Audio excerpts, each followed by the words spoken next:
Hello, it is the day after Thanksgiving. I'm on my way to Vegas. Check it out, man. I was just listening to my business partner this morning. He and I were talking about women being the nurturing people of our species. And I really just have to disagree. And the reason why I'm going to disagree is not because women naturally gravitate to nursing jobs and care positions and things like that. I'm just thinking that women are so vulnerable to programming and being misled because it's their nature to follow. And they're doing everything in their power to not follow because they've been brainwashed into thinking that to pursue careers, which technically are a curse, working is a curse on humanity. And it was the sole responsibility of the man to work. And now he told me that he went to a gathering where he was talking to these women, and all of these women are highly educated, very good careers, making a lot of money, but the trade-off that he saw was that most of these women had tattoos, had nose rings, had piercings, and they had good character, but the good character was overshadowed by all of this graffiti, all of this marring of the body. And my business partner said, it's just culture. But I hate to call him to task, but is there anything a woman can do that is not considered abominable to him? Because he's got a daughter, and he's basically getting upset at me for talking about, when I get to start looking for another wife, I'm gonna look for a young woman between the ages 18 and 25, and he's calling me a child molester, pedophile, sick, MF, and all this. And I laugh at him and I tell him, man, I'm an honorable man, sir, and because I'm an honorable dude, I'm not looking to do anything that's dishonoring to these women. Now, these young women are definitely available to do that, because I know men that are like 10 years older than me getting after these girls that are 18, 19, and they have no honorable intentions. They want to use these women because they're basically saying that, well, if I don't get around to using them, these other guys are going to use them. So, they want to be used. Let me use them. So I'm looking at the programming. And I would just say that prior to, I'd say, 1965, women were brainwashed through media and propaganda to be these sweet, demure, home-loving, child-loving creatures. But throw all of that out the window. Most of these women today, they are good at wearing poor outfits and marring up their bodies with tattoos and piercings and things, and they really don't need a man. And so now the men having to compete with these mannish women for these careers, they've given up. They basically says, well, I really don't need to be a man and be programmed to be this hunter-gatherer out here, battling the lion and, killing him and skinning him and wearing his mane at the tribal meeting. I don't have to do all of this. If these women want to do it, let them have at it. And I'll just stay home, play video games. And if they want to come home to my mama's basement and, be treated like a lady, because I know how to treat a lady like a lady when it comes to sex, okay, we all win. And, he had made a comment that these women are not necessarily even looking for a man to be a provider anymore. They're just looking for a man that's going to treat them right. And it was at that point that I had to reach this conclusion that women, as the Bible put it, they were created with the purpose of being a help. But we see in the Bible story that somebody coming out the blue, talking to the woman, put all kind of thoughts in her head that ruined the grand scheme that God had set up. And this story was not to show how idiotic and dumb a woman can be, how vulnerable she is to deception. It was a story that was given to us for our learning.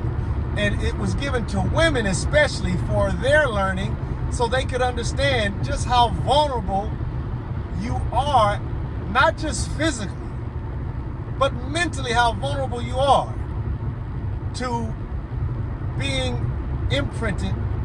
And you're being imprinted on so many different levels that by the time you may get a feeling or a sense of all of this deception and all of this trauma that you've had to endure, it's too late for you to recover, because there's no going back to being able to have babies and being with that mental stamina to endure child rearing. See, it's not a question of physical ability, it's more mental capabilities.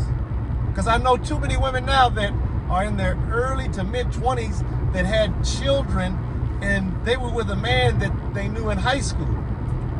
And they screwed around, got pregnant, and they continued to live with the boy. And they moved in with the parents, and the parents happened to have a duplex. And they said, okay, you guys can live in the back, and we need a small tribute for the rent for y'all to do that. And the woman would go to work, and the young man would be at home, and he wouldn't really even be there to take care of the kids. The grandmother, his mother, would be the one really dealing with the kid, while the baby mama is at work doing whatever she needs to do to get the rent going. Working at 7-Eleven, working, doing, just some menial task stuff. And eventually they get tired. I know a woman who works at a beauty salon. She makes real good money. She's got 2 sons by a young man. And she calls her mother, my girlfriend, on the phone crying about how she's just tired of going to work, and she feels like she's taking care of 3 children and not just 2. And I'm just tired. I don't know what to do. And I says, well, you may not know what to do, but I know what you're going to do. And she's crying, what am I going to do? I said, nothing. You're going to keep going to work, and you're going to keep taking care of your baby daddy and the babies. That's what you're going to do. Because it seems like whenever you start crying and having these fits, old boy comes in and starts, bedding you down, and he gives you that good vitamin D.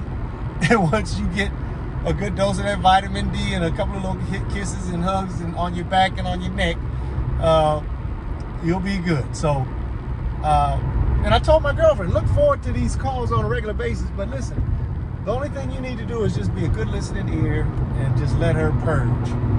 Because she's not going anywhere. And it doesn't make any sense for you to give her any advice. Just listen to her. Let her unload that dramatic energy, because she's got to dump it somewhere. And if she doesn't dump it on you, she's going to dump it at the beauty salon, and them girls are going to basically tell her to start messing around, and that might end up getting her killed. So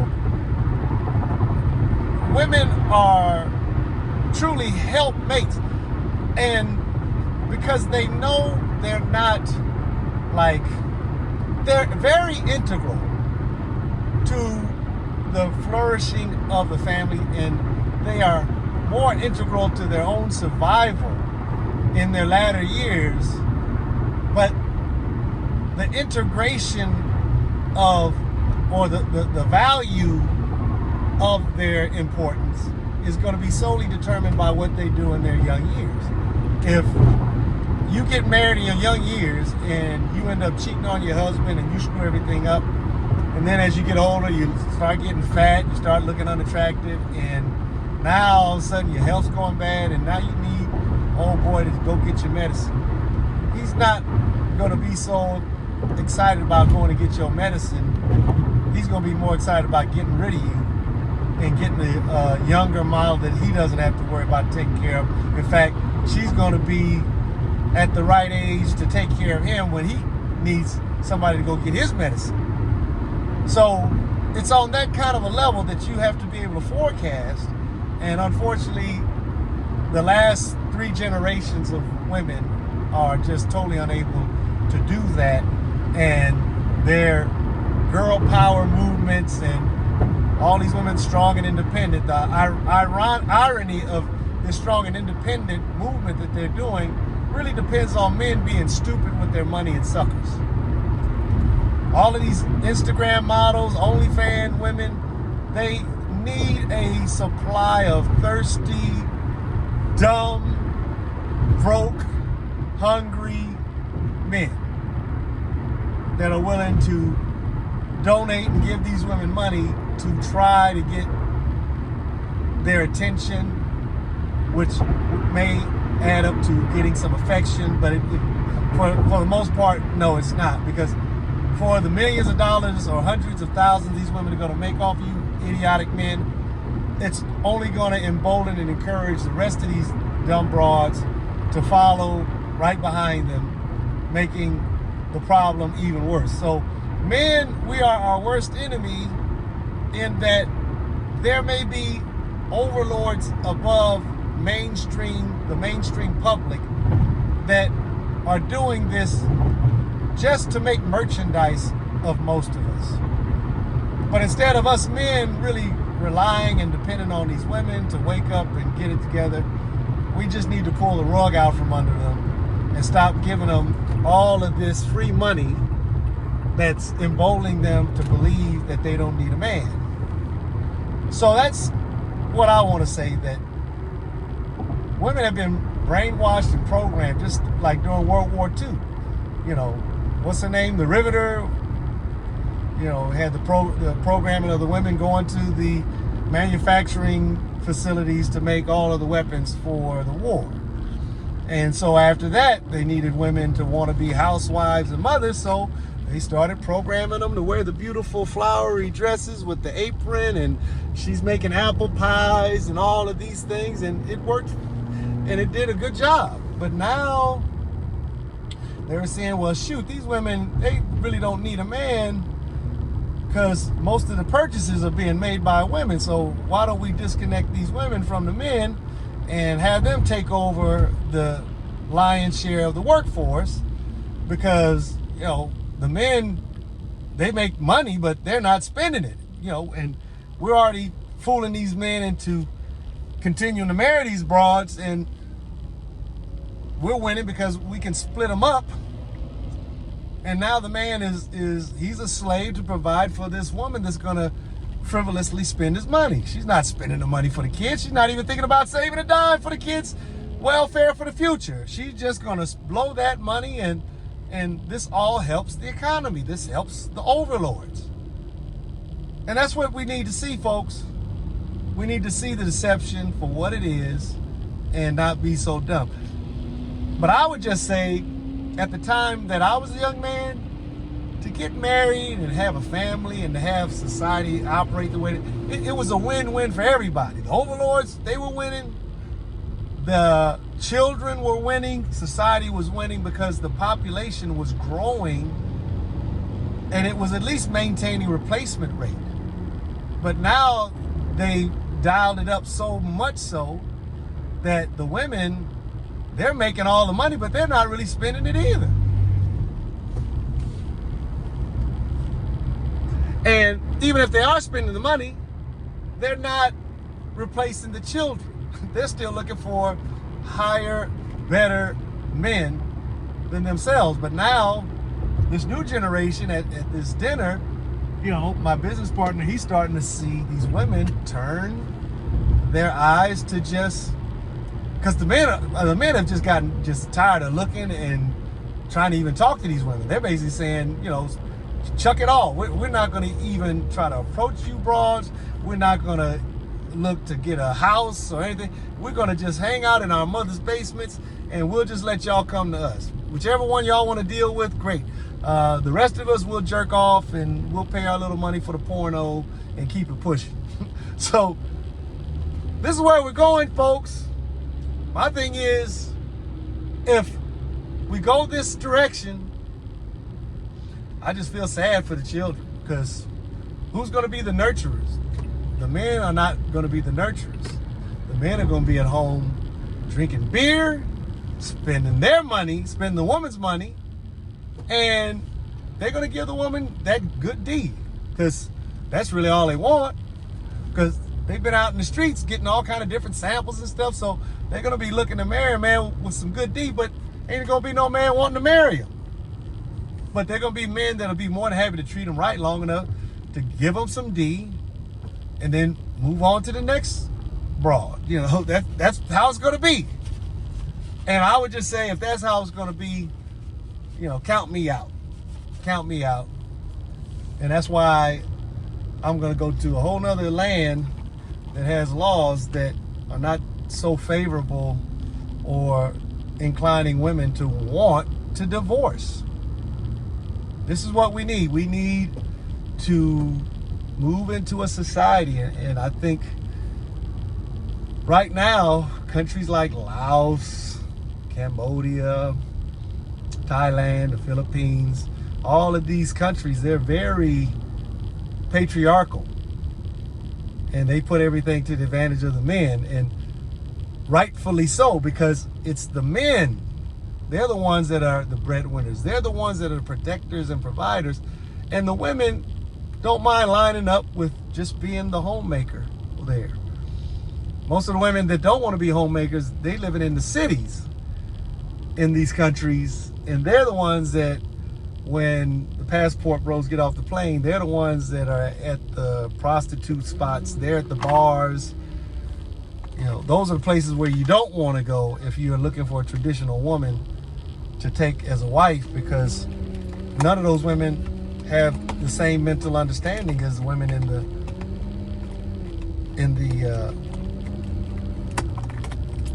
that don't live in the city, that live in the farm country.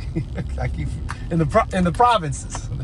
So that would be my best advice. And the only way you guys are going to be able to do this is you guys got to have remote money. You got to have money that comes to you because you set your financial house in order, maybe in the United States, such that you don't need to go back and forth to the United States to keep your stuff rocking. You can have property managers, you know, buy some property, some rental properties and stuff, and get them refinanced, and have management companies take care of these things for you, and figure out a way to keep your taxes low, and you guys will be golden. You know, that's the plan I have. I plan to, hopefully by my 65th birthday, have my financial house in such a good state that I can go and spend time in these countries and meet women. And I'm not looking to really have sex with anybody. I'm looking to have a wife. That's how serious I am. Most passport bros that I've talked to, that's their intent. They can enjoy sex by just going to these brothels, to these places where the women are beautiful women. And believe it or not, most of these women, they know how to give a man the girlfriend experience without having to make it feel like it's such a financial exchange. They know how to act like a girlfriend, give you the girlfriend experience. And so that's the kind of situation I'm going to be looking for, folks. And that's the kind of situation most of these men that hop on these planes to go to these different countries, they're looking for. They're looking for the girlfriend experience when they're in the city. But as they move into the provinces, into the country, hinterlands and all of that, they're looking for wives there. So I'm bypassing the city altogether. Any woman, y'all tell me where all the single ladies at? They go over here to this part of the town. They got the bars and they got the whores. In this other part, go over there if you want to get some cooch. I don't need it like that, folks. I'm telling you. I'm going to the provincial. And yes, I will eventually put the squeeze on these women before marriage, just to see if they're process oriented. Meaning, are they willing to say no? We have to be married first. Then we can go ahead and make this thing happen. If they give it up, then I'm going to basically say thank you, but no thank you. I'm not interested. It's just that simple. Because these women are so brutal and so vicious. A man, you have to have your emotions like work better than the man of steel, better than Superman, better than Samson. Because a woman, she might call herself whipping it on you, whipping the cooch on you, right? And she'll be so sweet and nice. I love you. I just love you so much. You just don't know how much I love you. Well, it's wonderful that you love me, sweetheart, but whipping it on me made it to where I can never love you. And the reason why I can never love you is you don't believe in the process. You don't believe in locking yourself up in order to secure a future. You believe in whipping it on a man to hopefully catch him in a sexual drunken stupor where he's just willing to do anything for you. But at my age, my sex drive is, I'd say it used to be 120%. Now it's about 80%. I definitely need it on a regular basis, but I don't need it so much where I'm like, oh my God, I gotta get it. I just gotta have it. No, it's there, but you know, if I gotta jerk one off, hey, I'll jerk one off. If I don't have a girlfriend, which that's kind of where I'm moving now. I'm getting close to where I don't even have a girlfriend because I don't see my girlfriend that often. And I'll just have to get into work mode all the way through, because I think if I do that, I'll get to the finish line even that much faster. And if I have to become like into monk mode to really get focused on the business side of things, that's what I'm prepared to do. And I'm not going to lose any sleep behind, oh, I wonder what my girlfriend's doing now that we're no longer together. You know, I think she's messing with Pookie or Ray Ray, or even worse, she's messing with a man of means, better, making more money than me. Whatever. Go knock yourself out, sweetie. Do what you got to do. As far as I'm concerned, I left you better than I found you, which is kind of like been my policy. And so far I have. I've left most of the girlfriends that I've had off better off, way better off than I found them. They make more money and their eyes are open to see good men all around them. They just couldn't see them because they never met good men. They met and hung out with a bunch of losers. And the guys that were losers, they were able to give up a lot of good deed, but beyond that, that's all they had to offer. Hobosexuals. Hobo. Like Hobo Kelly. That was a TV show that was on back in the day when I was 5 years old, in the early 70s. Hobo Kelly. So anyway, want you guys to have a good Thanksgiving weekend. I had a nice little amount of turkey. My ex-wife made me a plate, and I ate it this afternoon, and now I'm on my way to Vegas. So you guys take care. I think on a certain level, modern women, y'all's brains have been washed with manhood, the curse of manhood. You gotta work by the sweat of your brow to eke out a living, but you don't have the physical strength to really endure past age 60. And that's gonna be a big problem for you broads, having taken on the role of men without understanding you're gonna need a man to take care of you in your latter years, but you've taken over that role, and so there's nothing left for the man to do but to be a human dildo for you. Talk to y'all soon.